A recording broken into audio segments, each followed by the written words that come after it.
So, a large portion of the population that resides in rural areas have no access to internet. They're not educated enough to understand English, yet they are from a very, very large vote bank.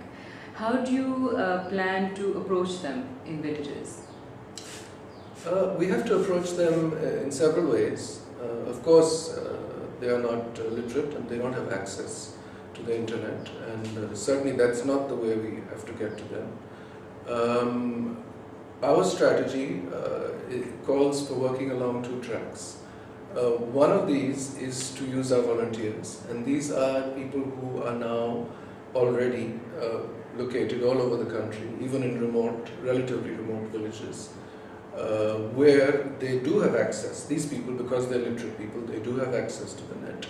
And actually we've been surprised ourselves by the extent to which the internet now covers the whole country, because we have people who are communicating with us from some really remote areas, from villages whose names I, for instance, have heard the first time. So they're everywhere, and these people then will be tasked to go out and meet villagers, meet farmers in their areas wherever they are, and to meet the people who are who have, for instance, who are illiterate or who have no net access. They will go out with our literature, they will go to houses, they will meet people, and they will explain things to them and tell them what we are doing and trying to do. So that's one strand of the strategy. The other one, which will come in later, is this concept that we've talked about earlier also, the concept of building a brand image. And that strand of the strategy will involve the use of media to run commercials, to run advertisements. And it'll be spread across all media. It'll include TV advertising, it will include billboards, it will include what marketing people call below the line stuff, which is handing out pamphlets and things like this. So we'll use all the available advertising tools to approach these people. So those are the two strands on how we'll reach the village level. And let's be clear, if we don't reach them, we don't have a chance, because that's where the bulk of the population is. The bulk of the population is illiterate, and that bulk is the target, is really our target. If we aren't able to approach and move them and convince them of our sincerity and our ability to change things, then we won't have a chance. So we have to do it, and we will. Right. When do you plan to do this? I mean, time is yeah, time is certainly running out. And like I said, the first strand is already at work. Already people are spreading the word. Some of our literature some people are already, for instance, on our website, we have stuff that is available for download. So some of the volunteers are already downloading it.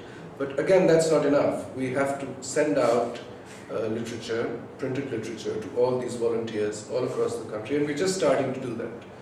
The first batches of this literature are coming off the printing press now, and we are starting to send it out to volunteers in different cities and areas. So ultimately, the whole country has to be covered this way.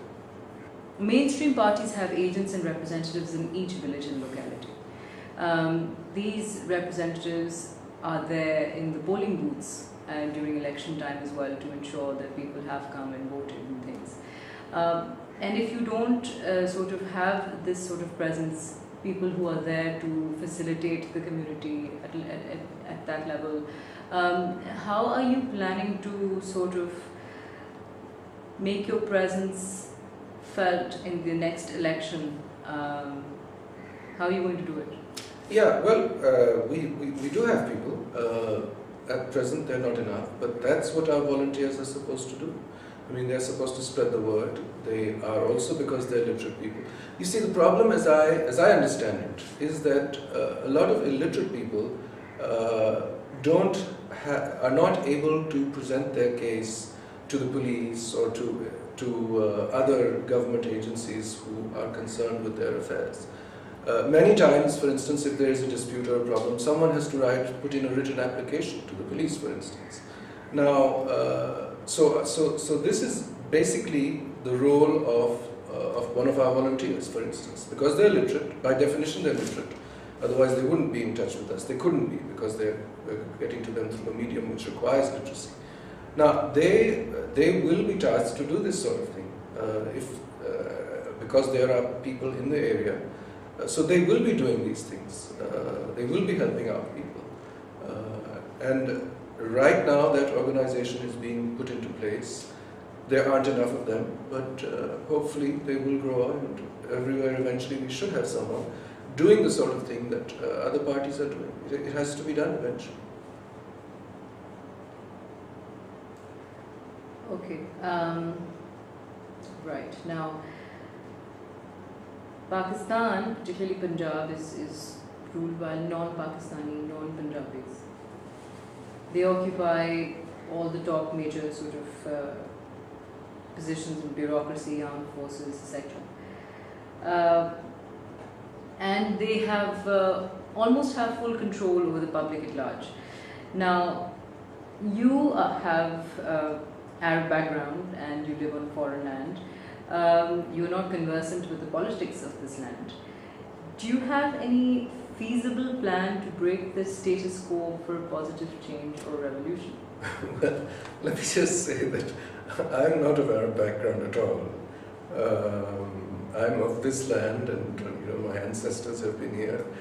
Recently, I've spent some time in the Arab world, as many of us Pakistanis have.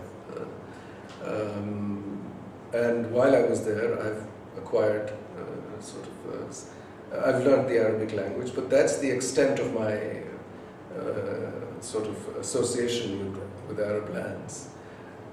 So I'm not Arab, let's put it that way. I'm a Pakistani, 100% Pakistani. Now, what the questioner says about, Punjabis having power and control and ruling everything. Now, this is the questioner's opinion. This is her or his opinion. To the extent to which it is or is not true, I don't know. We are a varied country. Punjab is the biggest province in terms of population. So if you were to, just going on the numbers alone, it would sort of, and ignoring everything else, you would expect there to be proportionally more Punjabis in government, in the military and so on, as you would from other provinces. So that's something quite natural. I'm sorry, what was the question again after that long... How are you going to change, because you're obviously not used to Pakistani politics, how are you going to change the status quo?